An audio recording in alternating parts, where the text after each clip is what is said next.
시청자 여러분 안녕하십니까. 이영풍TV입니다. 지금 민주유공자법이라고요. 이 법안이 지금 그 거대 야당에 의해서 본회의에 직회부되어 있는데 이 법안에 대해서 여러 가지 지금 논란이 있어서 지금 문제가 되고 있습니다. 민주유공자법, 이른바 운동권 셀프 특혜법이라고도 불리죠. 이 민주유공자법은 지금 보훈부에서 이건 이렇게 가면 안 된다 강하게 반발을 하고 있죠. 이 내용을 살펴보면요, 이 민주유공자 법안, 이 거대 야당이 지금 본회의로 직회부한 것 같아요. 이 적용 대상자가요, 1964년 3월부터 반민주적 권위주의 통치에 한거해 헌법이 지향하는 자유민주적 기본질서 확립에 기여한 희생 또는 공헌이 명백히 인정되어서 사회적 공감대가 형성된 사람. 복잡하죠? 네, 모호합니다.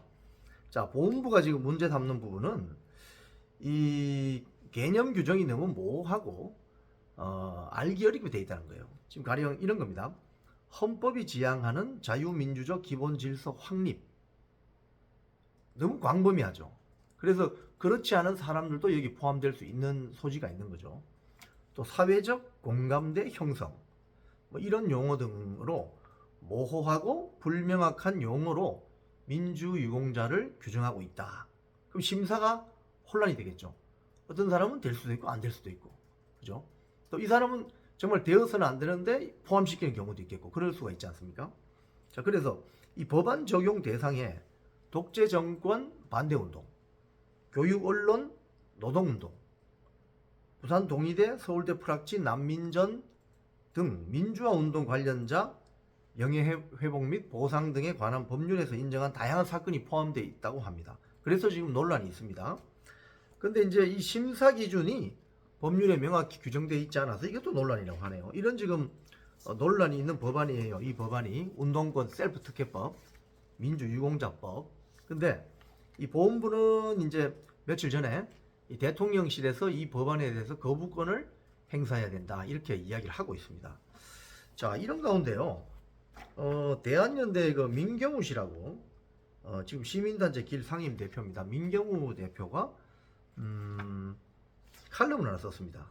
칼럼은 내용이 뭐냐면 민주유공자법 역사적 보훈적 관점에서 다뤄야 한다 이런 말입니다. 무슨 소리냐? 결론부터 말씀드리면, 본인은 민주화 운동이라고 주장을 하지만 3, 40년 전 이 민경우 씨가 운동권이었어요. 서울대학교에서 운동권 출신입니다. 당시에 자기들이 봤을 때는 그건 대한민국 민주화 운동이 아니고 반체제 운동, 반대한민국 운동이었다는 거예요. 그런 사람들은 제외되어야 한다는 겁니다. 자, 내용을 한번 봅시다. 사실 그 당시에 운동권 출신들끼리 잘 알겠죠.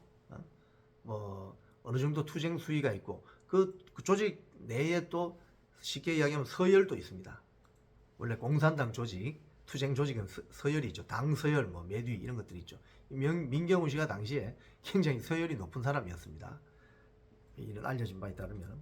자, 여기 보면은 이런 민경우 씨가 이런 지적을 합니다. 한국의 민주화 운동은 민주화 운동 관련자에 대해서는 한없는 애정, 한없는 관심을 보이면서 북한과 관련된 지점에서는 아주 경시하거나 심지어 적대적인 양상을 보인다.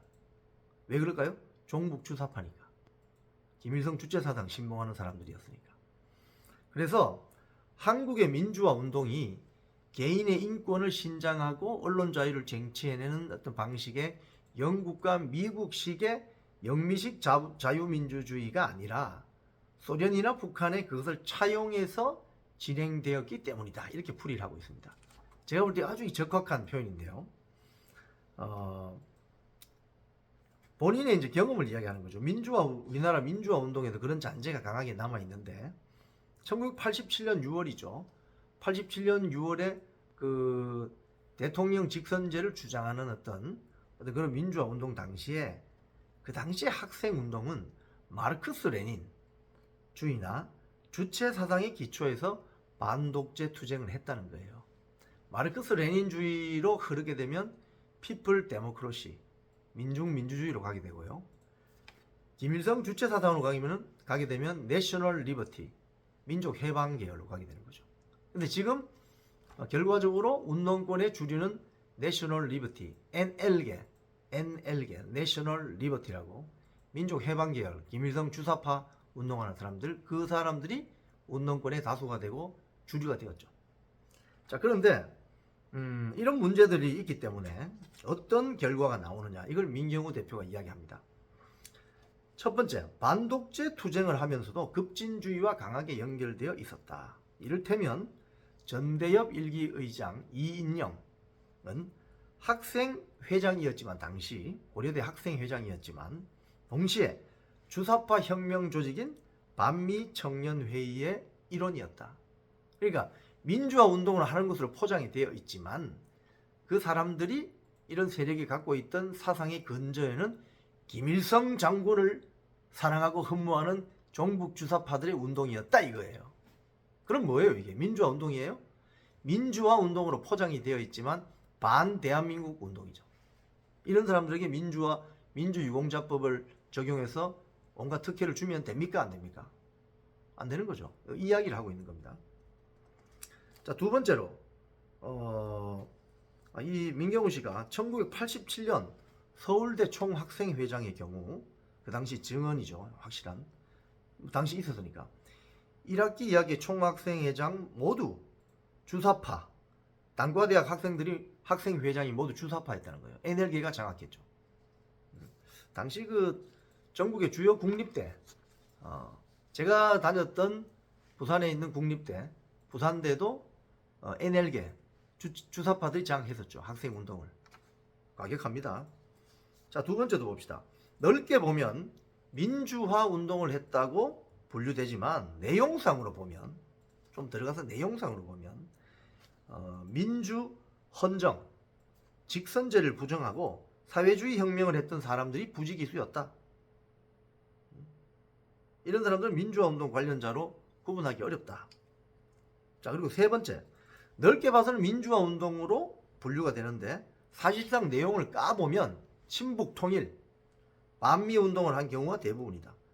뭐 예를 들자면 임종석 전 문재인 정권 시절 비서실장, 청와대 비서실장인데 임종석은 한양대 86학번인데 87년 6월에 민주화 운동 당시에 2학년에 불과했고 그의 학생운동 경력 대부분은 1989년 이후에 전대엽 전국 대학생 대표자 협의회 전대엽 3기 의장이다. 그래서 임수경 씨를 북한에 보냈죠.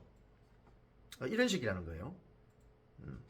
북한에 임수경이라는 학생을 동료를 파견해서 뭐 자기들은 통일운동이라고 하는데 북한 정권에 동조했던, 김일성 독재 정권에 동조했던 사람을 옹호하는 것이 민주화 운동이냐? 그렇게 보기 어렵다는 거죠. 정청래 의원도 마찬가지입니다. 우리 민경호 의원 지적은 건국대 8호학번인데 그의 주 경력은 1988년 조국통일위원회, 이 조국통일위원회라는 게 있어요. 학생운동 조직 속에. 당시에 이 주로 주사파들이 하는 거죠. 1989년 미 대사관 저 방화사건, 사실상 학생운동, 민주화운동이라고 포장이 되어 있지만은 실제 액션한 것은 반미 친북 경력이 대부분이라는 거예요.